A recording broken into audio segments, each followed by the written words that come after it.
श्रीमंत शंकर देव और पूर्वोत्तर का भक्ति आंदोलन। भारत में दर्शन कभी भी केवल बौद्धिक विलास की वस्तु नहीं रहा। भारत के लिए दर्शन केवल चिंतन सरणी नहीं है, अपितु जीवन सरणी है। भारतीय दर्शन को क्रियान्वित करने वाला भारतीय इतिहास का सबसे स्वर्णिम अध्याय है भक्ति आंदोलन।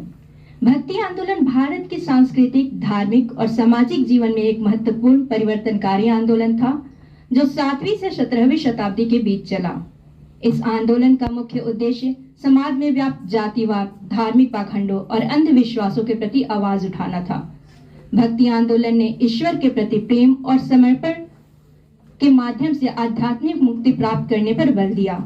यह आंदोलन अखिल भारतीय स्वरूप में विकसित हुआ और देश के विभिन्न हिस्सों में विभिन्न रूपों में दिखाई दिया।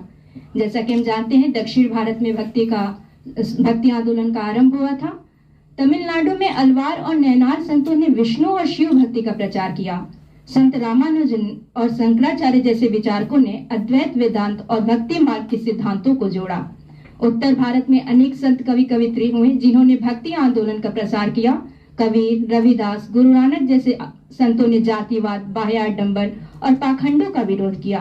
रामानंद, जिन्होंने राम भक्ति को लोकप्रिय बनाया, के शिष्य कबीर भी थे, जिनकी शिक्षाएं सामाजिक समानता का संदेश फैलाती थीं।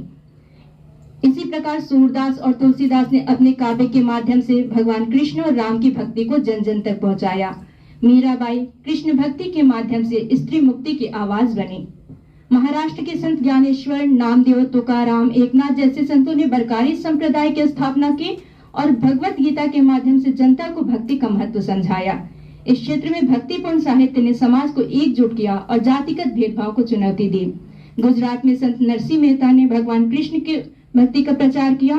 कश्मीर की ललेश्वरी एक प्रसिद्ध भक्त कवित्री थी, जिन्होंने अपने वाक्य के माध्यम से आत्मशुद्धता, सदाचार और मानव बंधुत्व की भावनाओं को जनमानस में पहुंचाया।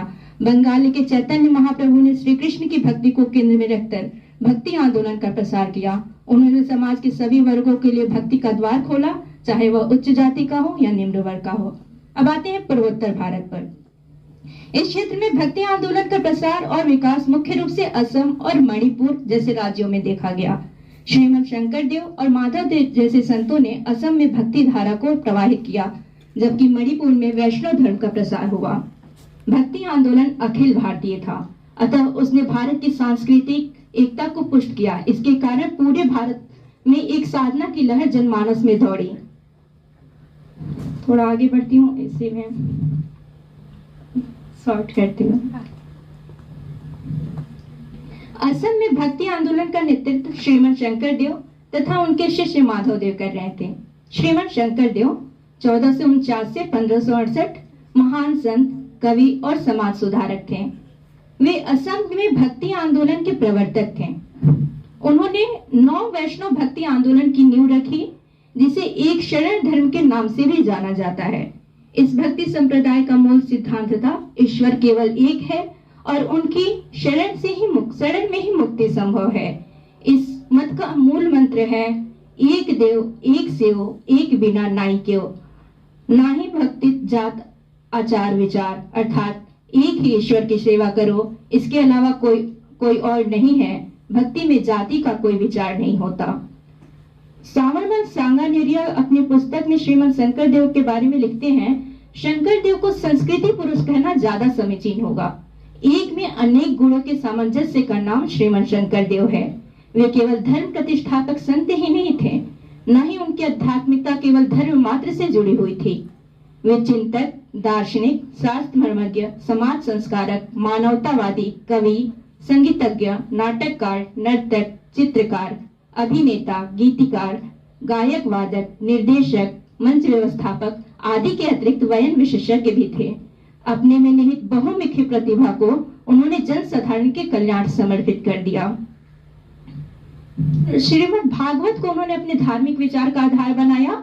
श्रीमद् भागवत का सिद्धांत है कि सभी प्राणियों में एक ही ब्रह्म, ईश्वर या आत्मा का निवास है, उसका दर्शन करें। श्रीमंत शंकर देव कहते हैं, कुकुर चंडाल गर्द भरो आत्मा राम, जानिया सांप को परी कार्यवा प्रणाम। अर्थात कुत्ता, चंडाल, गद्दा सभी के अंदर एक ही आत्मा है, वही राम है। इसको जानकर सभी को प्रणाम करो। गोस्वामी तुलसीदास भी यही कहते हैं, सिया राम में सब जग जानी, करो प्रणाम जोड़ी जुग पानी। श्रीमद शंकरदेव ने असमिया संस्कृत और साहित्य को समृद्ध किया। उनकी रचनाओं में कीर्तन घोषा, भागवत का अनुवाद, अंकिया नाट्य प्रमुख है। शंकरदेव ने विष्णु के अवतार श्री कृष्ण की भक्ति को मुख्य रूप से प्रचारित किया और असम के समाज में इसे गहराई तक पहुंचाया। शंकरदेव ने असम में संगीत, नृत्य और नाटक के माध्यम से धार्मिक उपदेश दिए। उन्होंने बरगीत नामक भक्ति गीतों की रचना की, जो आज भी असम के धार्मिक सांस्कृतिक जीवन का हिस्सा है। उन्होंने अंकिया नाट नामक धार्मिक नाटक शैली की शुरुआत की, जो कृष्ण लीला पर आधारित होती थी। इसमें असम के सामाजिक और सांस्कृतिक जीवन को समृद्ध किया। उन्होंने असम में सत्र और नामक धार्मिक सांस्कृतिक केंद्रों की स्थापना की, जहां वैष्णव भक्ति के अनुयायी एकत्र होकर भक्ति साधना करते थे। सत्रों ने न केवल धार्मिक शिक्षा दी, बल्कि सामाजिक सुधार, साहित्य और कला को विकास में भी महत्वपूर्ण भूमिका निभाई। शंकरदेव ने समाज के सभी वर्गों को वैष्णव भक्ति में सम्मिलित किया और जातिवाद का कड़ा विरोध किया। इतिहासकार महेश्वर नियोग और रामानंद और शंकरदेव की भाषा की तुलना करते हुए लिखते हैं, it was Ramanand of northern India who adopted the medium of the language of common people for his teaching and gave it the dignity of a classical tongue. Shankardev also adapted the effective means of forgetting the gospel of his faith through asmis. The Bhagavad formed the mainstay of his cult. पूरे मध्यकालीन साहित्य में ब्रज भाषा एक प्रकार का भक्ति काव्य का पर्याय बन चुका था। हम हिंदी बेल्ट में जब देखते हैं, यहाँ के सुदूर दक्षिण में और पूर्व के रचनाकारों ने भी ब्रज भाषा में रचना की। असम, बंगाल में ब्रज भाषा प्रभावित बंगला असमिया को ब्रजबोली कहा गया। हमने देखा कि भक्ति का प्रसार पूर्वोत्तर भारत में भी है, लेकिन उसका जब साहित्य में, हिंदी साहित्य में देखते हैं तो उचित स्थान नहीं मिला है।